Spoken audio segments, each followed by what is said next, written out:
In section 9.5 we have to rearrange formulas.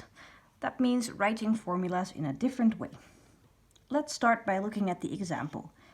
The formula that we get is 3q plus 5p equals 60. What they want us to do is to express q in terms of p. Now that sounds difficult, but actually what they want us to do is to have the formula start with q equals, and after the equal sign they want to write us down things with the p. So basically what we have to do is apply the balance method here to remove anything with p from the left hand side. Now we can do that by doing minus 5p on both sides. On the left hand side then all you have left is a 3q, and on the right hand side you get 60 minus 5p.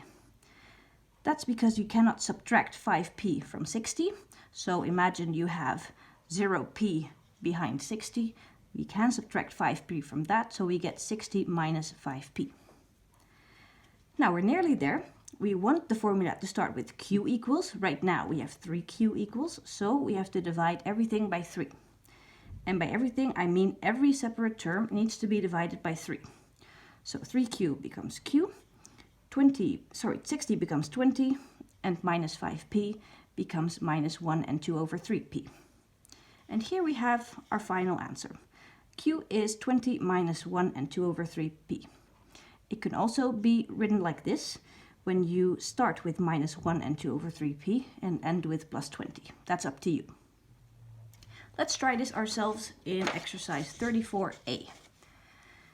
Our job is the same as in the example. We have to rearrange the formula to express q in terms of p. So the formula needs to start with q equals, and after the equal sign we need something with p.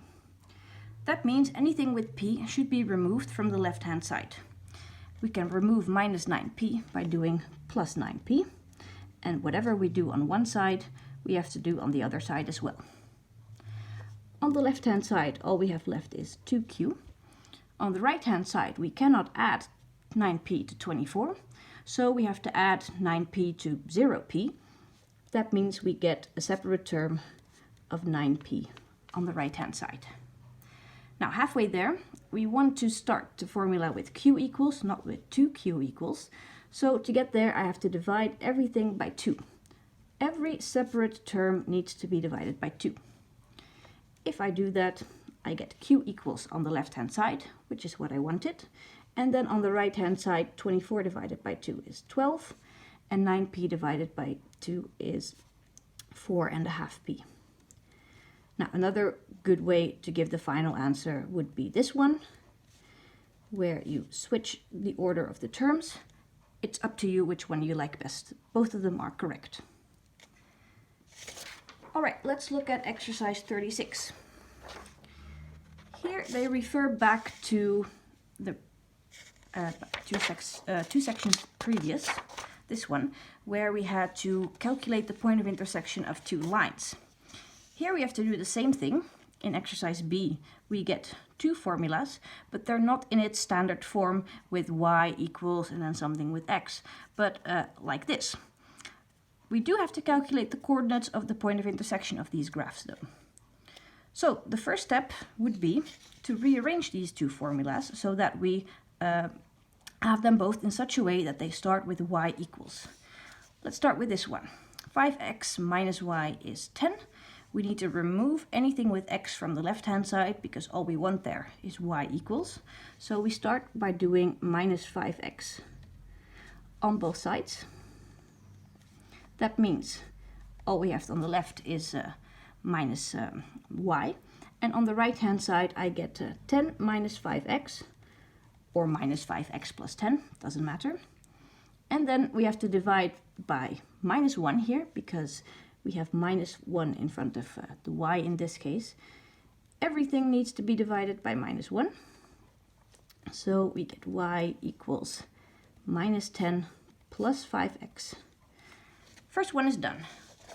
Let's do the same with the second formula. Minus 3x plus 5y is minus 17. I want the formula to start with y equals, so anything with x I'm going to remove from the left hand side. That means I'm going to do plus 3x on both sides. So I get 5y is equal to minus 17 plus 3x.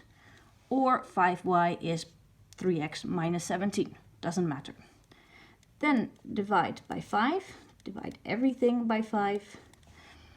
And we get y equals, this one, let's have a think, is 3 wholes and 2 over 5. I think this should be correct. Plus 3 over 5x. Again, these two terms could have the order reversed as well.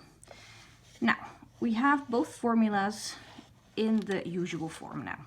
If we want to know where these two lines intersect, we have to make an equation for these two lines. So, we equalize this one to that one, and for that we take for both formulas the part after the equal sign and equalize those parts to each other. So I get minus 10 plus 5x from the first formula is equal to minus 3 and 2 over 5 plus 3 over 5x. If you want, if you don't like fractions, we can change them into decimal numbers here. That doesn't really matter. For those of you who prefer it that way, minus 3 and 2 over 5 is the same as minus 3.4. And 3 over 5 is the same as 0.6. Might make it better to work with numbers like these. If you want to continue on with fractions, that's fine as well.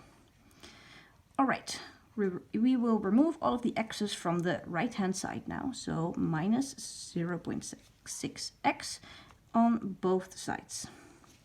That means on the left I get minus 10 plus 4.4x, if I'm not much mistaken. And on the right-hand side, all I get is minus 3.4.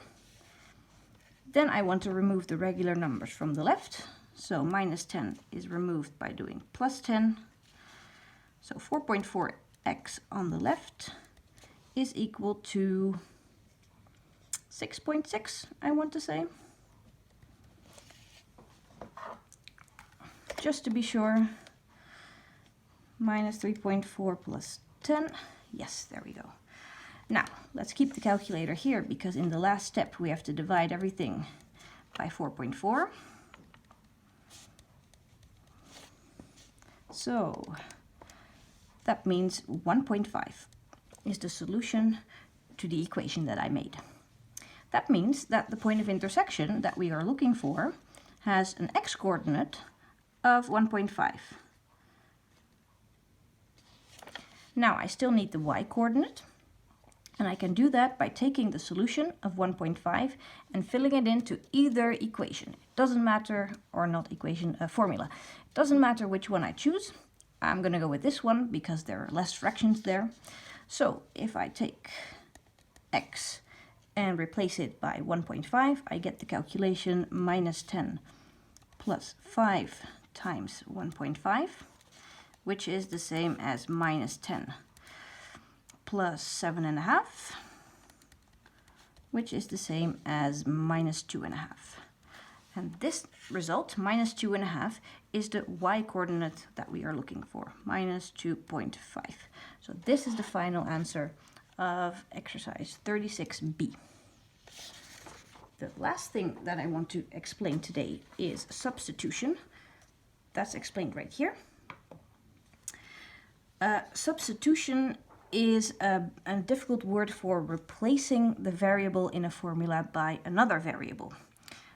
If we look at the example, we are given two formulas. One starts with b and has something with t on the right-hand side.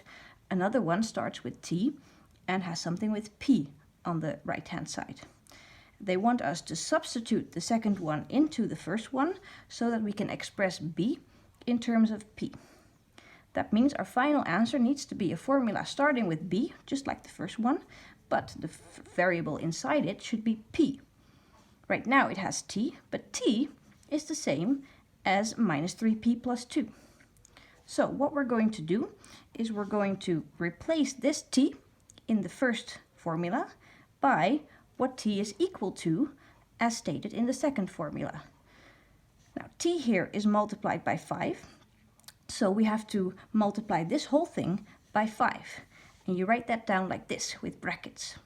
So b equals 5 times t plus 8 becomes b equals 5 times this thing plus 8, because t is equal to that. Now the next step is just removing the brackets and simplifying. So 5 times minus 3p is minus 15p, and 5 times 2 is 10. And then you collect 10 and 8 together, so you get 18.